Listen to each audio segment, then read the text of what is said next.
I was halfway through my fourth client report of the day, double-checking metrics no one else bothered to read. Double-checking because I knew if anything was off, the blame would roll downhill and land squarely at my desk, like it always did.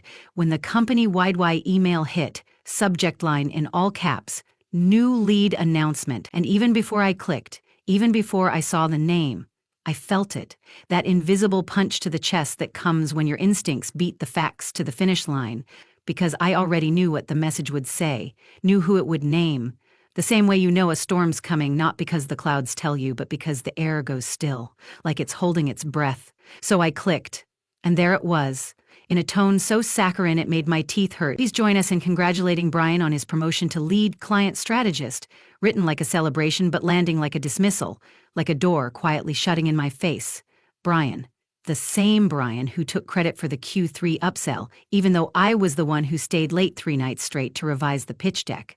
The same Brian who led that client call last month by putting me on mute and asking me to Slack him the answers in real time. The same Brian who had been here less than half as long, knew less than half as much, and worked maybe a quarter as hard, but walked around like every meeting was his audition for a role he'd already been cast in. I reread the email, twice, like if I looked hard enough I'd find a sentence that made sense of it, some line that acknowledged the contributions of others, a nod to the team, a thank you for the behind-the-scenes labor that built the very foundation Brian now stood on like it was his personal stage. But no nothing, no recognition, no context, no mention of the actual strategy that had been mine from day one. And it wasn't just the omission that stung, it was the precision of the silence, the calculated convenience of acting like I hadn't been there at all. That's when I felt it. Not heartbreak, not humiliation, but something cold cleaner. Clarity, the kind that comes not with tears, but with decision. Because it wasn't just the email that hurt. It was the pattern it confirmed. The meetings where Brian interrupted me and no one blinked. The presentations where my name got buried in the credits. The nights I worked past dinner while he made happy hour.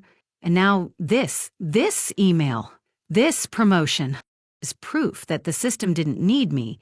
It needed my output, my patience, my silence, and I'd given it all, quickly, consistently, brilliantly, for 4 years. And now, finally, I understood something I hadn't let myself say out loud before. Maybe they weren't overlooking me. Maybe they saw me clearly. They just never planned to reward me for what they could take for free.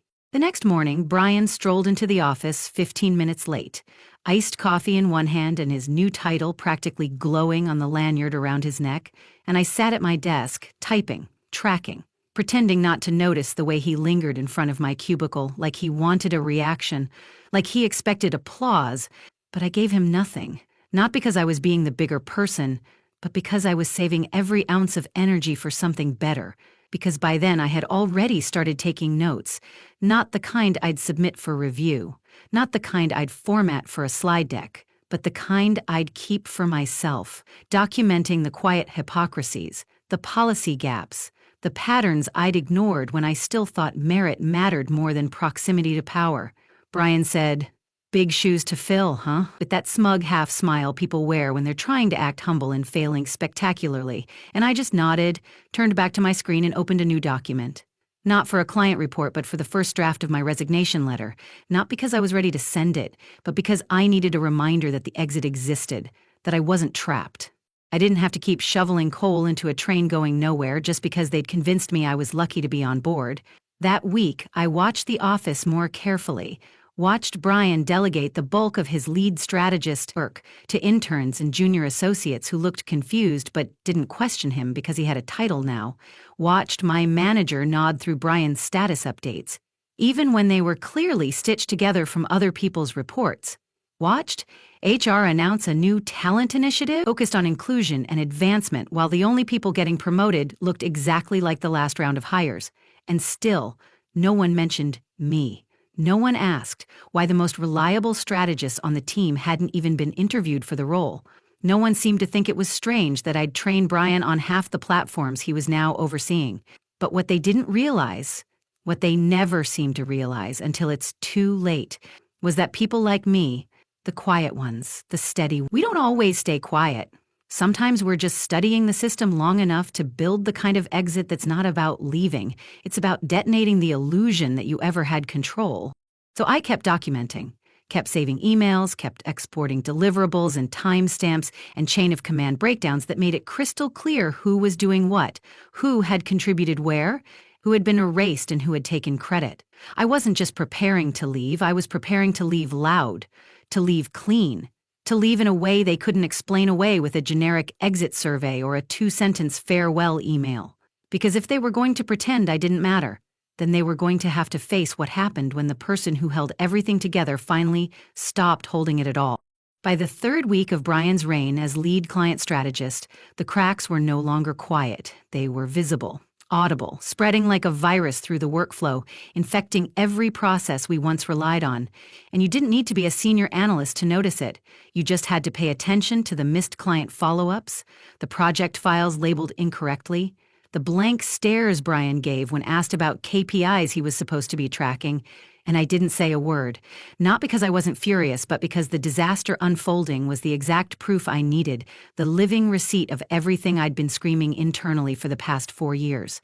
They didn't promote Brian because he was qualified. They promoted him because he was palatable, promotable, someone they could picture on a golf course with the VP while the rest of us cleaned up behind him. And so I watched as deadlines slipped, watched as client confidence dipped, watched as Slack channels filled with frantic DMs and last-minute pings asking for files Brian was supposed to deliver but didn't understand well enough to even locate, let alone complete. I watched as Brian tried to mask his incompetence with confidence, throwing out buzzwords, hijacking calls with vague strategic pivots, telling clients we'd circle back without ever taking notes. I watched as he tried to cover his lack of preparation by pulling others, usually junior staff, into meetings last minute asking them to support the talking points he didn't understand. And eventually, someone broke rank. It happened in a Thursday morning check-in, the kind of dry, weekly formality we all used to breeze through half asleep. Brian was fumbling through a status update on a key account, claiming a document had been delayed by resource bottlenecks. Rena, the project manager, who always wore her hair in a tight bun and never said more than was needed, leaned forward and said, "Actually, that deliverable was submitted 2 days early by her," and turned toward me. The room went still.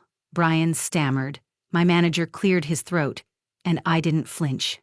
Didn't blink, didn't crack a smile, because that was the moment the illusion cracked, not for me, I'd known all along, but for them. The ones who had nodded through Brian's appointment, the ones who looked the other way when credit slid away from me like water on a tilted table. And that's when it began. The subtle rewrites, the recalibrations, the sudden, "Can you loop us in?" messages from people who hadn't spoken to me since the promotion email dropped. Suddenly, I was being asked for my insights, invited to brainstorm, pulled into impromptu hallway chats by the same manager who couldn't make eye contact 2 weeks ago. But it was too late. Because I was done showing them what I could do. Now, I was preparing to show them what I would take with me. And it wasn't just knowledge. It was stability, continuity, trust. The very infrastructure they didn't realize I'd been holding up this entire time, so I continued documenting, not out of spite, but out of discipline. I wanted my exit to be so seamless, so sharp, that when it hit, it wouldn't feel like someone quitting. It would feel like a foundation cracking. And the best part? They still thought they were managing me, still thought my silence was submission, but I wasn't quiet because I was afraid. I was quiet because I was ready. And when I finally left, I wouldn't leave a gap. I'd leave a wake. The 4th week was when the desperation started to show. Not the kind you could name directly, but the kind that crept into meeting invites sent 10 minutes before start time, or the way my manager's tone shifted from indifferent to overly warm, like he was trying to reset a dynamic he didn't realize had already expired. And I kept showing up, same as always, laptop charged, notes ready, answers on hand. Not because I was trying to earn back what they'd taken, but because I wanted the contrast to be unmistakable. Brian fumbling, bluffing, covering, and me, composed, prepared, overqualified, and undercredited. They tried small gestures first. Just wanted to say thank you. Message from my manager. A spontaneous coffee invite from the VP of Strategy, a man who hadn't spoken more than 10 words to me in the last year. A CC on a planning document I normally wouldn't see until final review. I accepted nothing. I said thank you, but gave nothing back. No smiles, no extra hours, no sign that I was flattered by their attention. Because I wasn't. I was auditing it. And every compliment that came too late, every meeting I was finally included in, every afterthought offer to grab lunch sometime, was a reminder that they didn't miss me, they missed what I made easier. I watched Brian try to reclaim control in his own way, slightly louder in meetings, slightly more condescending in emails, casually throwing out sentences like, as we've discussed, when nothing had been discussed at all. He started assigning tasks with soft deadlines, which translated to chaos for the team. He stopped asking questions and started hiding his confusion behind buzzwords and smirks. But the team had stopped buying it because once people see where the real competence lives, it's hard to unsee it. People came to me now, not with hesitation, but with strategy. Should we just check with you directly? I'm looping you in because I know you'll get it. I honestly don't know how this team runs without you. And I didn't deflect, didn't deny, didn't shrink. I just answered their questions, delivered, built, silently, brilliantly, because I wasn't feeding my ego, I was feeding my evidence. Because this resignation wasn't going to be emotional, it was going to be forensic. I was going to hand them my exit in the form of a mirror and make them look at what they'd failed to recognize. I was going to outline not just what I did, but what they lost when they chose Brian. And when I finally turned in my letter, it wouldn't just be a goodbye. It would be a documentation of how easy it is to confuse loyalty with availability, excellence with silence, and potential with proximity. And it would be signed not with bitterness, but with precision, because if they couldn't value me at my quietest, they didn't deserve to hear me speak at all. It was a Tuesday night when I finally wrote it, not in a blaze of rage, not with shaking hands or tears at the edge of my eyes, but with a calm so settled it felt like closure. The kind of calm that doesn't just arrive, it builds, slow and deliberate, like fog rolling in over still water. And I opened my laptop, clicked on a blank document, titled it Resignation, and sat for a moment, letting the cursor blink in rhythm with the thought I had been pushing aside for weeks.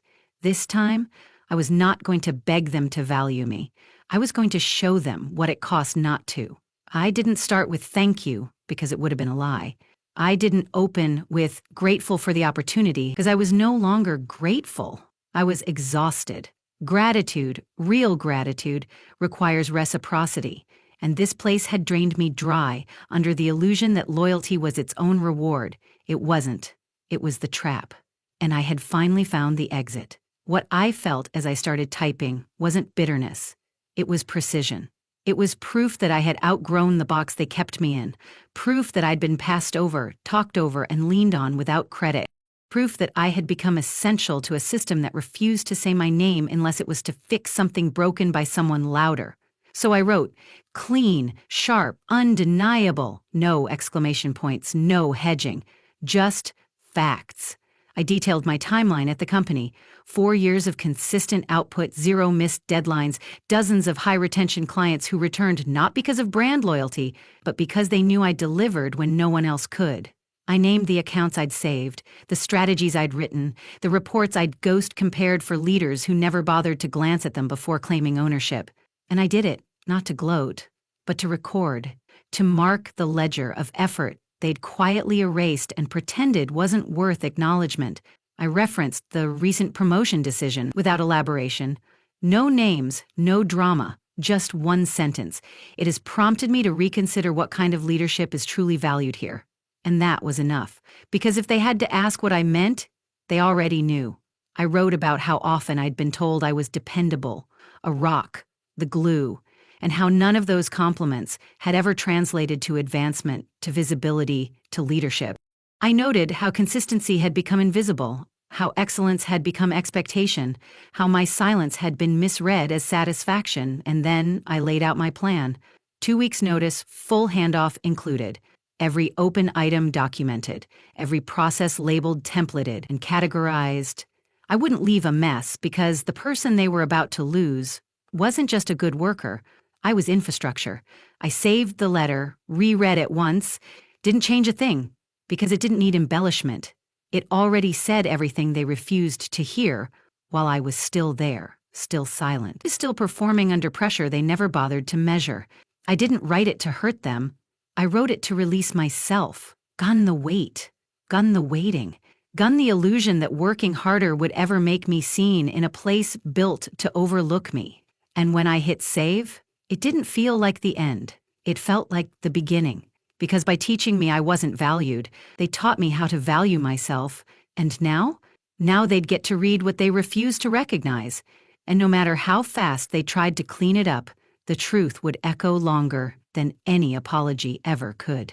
I sent the resignation email at 9:03 a.m. on a Wednesday, not because of poetic timing or dramatic flair, but because that was when the office was just beginning to buzz, when inboxes were being skimmed, coffees were still half hell, and no one had yet slipped into the blur of midweek autopilot. And I wanted it seen, not buried. Not caught in the late afternoon haze of emails marked circle back, but front and center, crisp and cold, like a glass of water tossed in a face that had been pretending not to feel the heat. And within 10 minutes, I knew it had landed exactly where I intended. First came the typing indicators. Those little gray dots on Slack, blinking, stopping, blinking again, then silence. Not because they didn't know what to say, but because they knew too much. Because the message I'd sent wasn't just a resignation, it was a reflection, a summary of everything they'd pretended not to notice, and now it was printed in black and white, outlined, time-stamped, and sent from the account of someone they couldn't afford to lose but never properly recognized while they had the chance.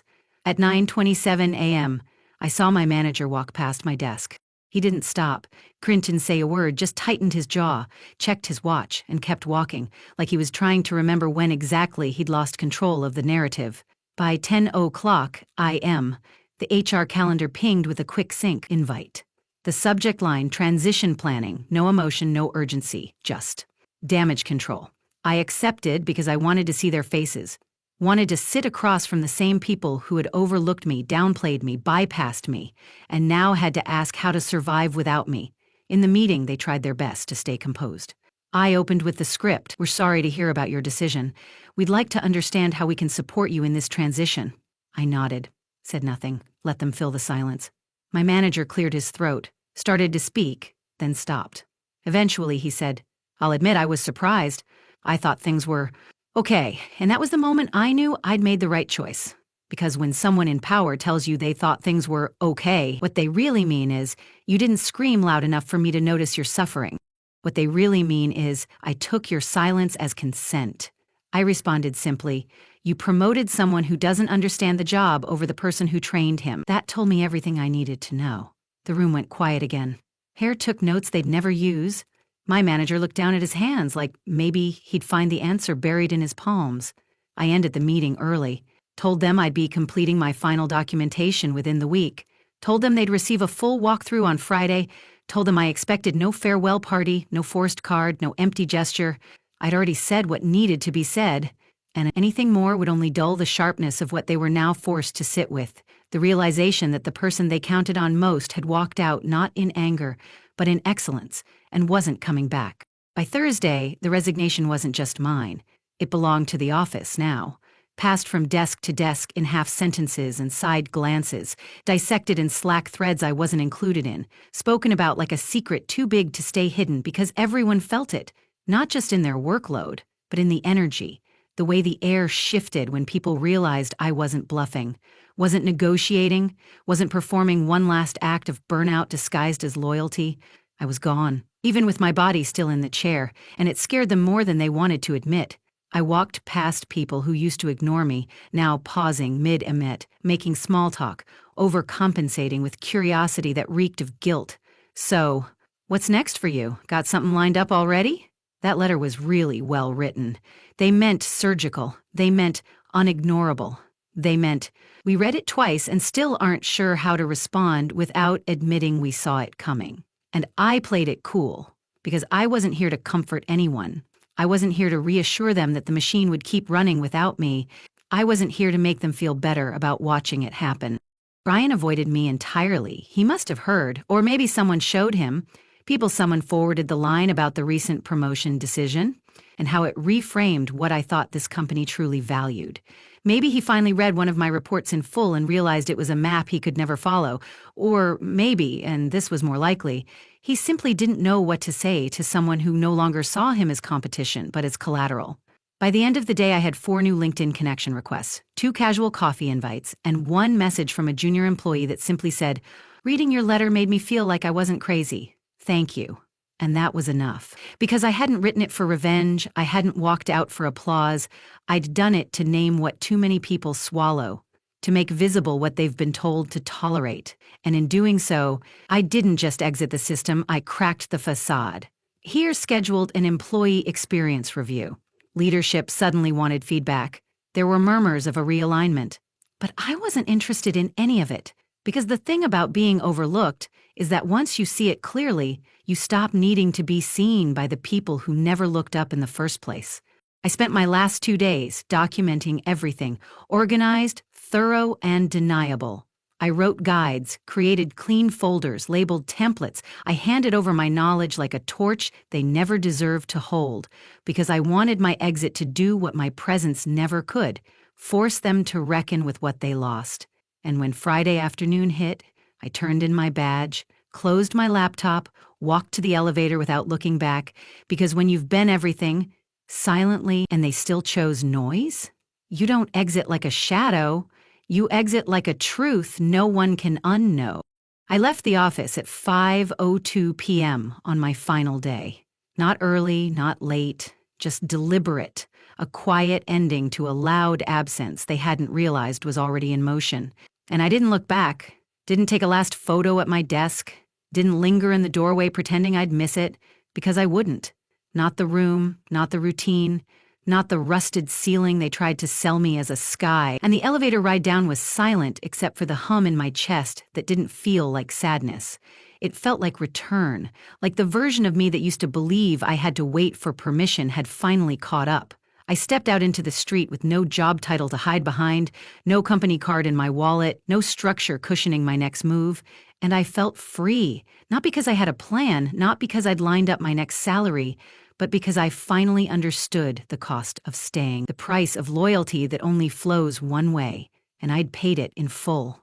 That weekend, I slept in, not out of exhaustion, but out of peace, woke up to sunlight instead of alarms, made coffee in silence instead of checking my inbox. And when I opened my laptop, it wasn't to answer questions, it was to ask myself some. What do I want to build? What do I want to be known for? What does work look like when it doesn't come from the need to prove I'm worthy? I started small, updated my portfolio, remeshed my resume not as a list of duties but as a record of impact. I reached out to old colleagues I respected, connected with people who'd said, "Let me know if you ever leave," and meant it. And slowly things shifted. Opportunities came in. Not loud, not fast, but steady, because when you leave, when you leave clean, people remember, people talk, people respect the sharpness of a move that's rooted in truth, not theatrics. Brian, still there, still fumbling, I heard, still trying to wear a title like it's armor when it's really just a nameplate on borrowed time. The department, reorganized, my manager trying to rebuild morale according to the whispers that trickled through former teammates. And me. I was working freelance now, selective, intentional, building a client list that respected boundaries, transparency, and actual talent. A month later, I got an email from someone in upper management I'd never spoken to directly, said he'd finally read my letter, said it had sparked conversations, said he hoped I was doing well. I didn't reply, because that letter wasn't a message, it was a milestone. A marker of the moment I stopped asking to be seen and decided instead to build something they'd never be able to replicate.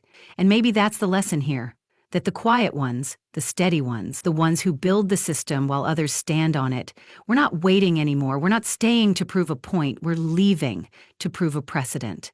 Because when the person you overlooked becomes the standard you can't replace, that's not a resignation. That's a reckoning.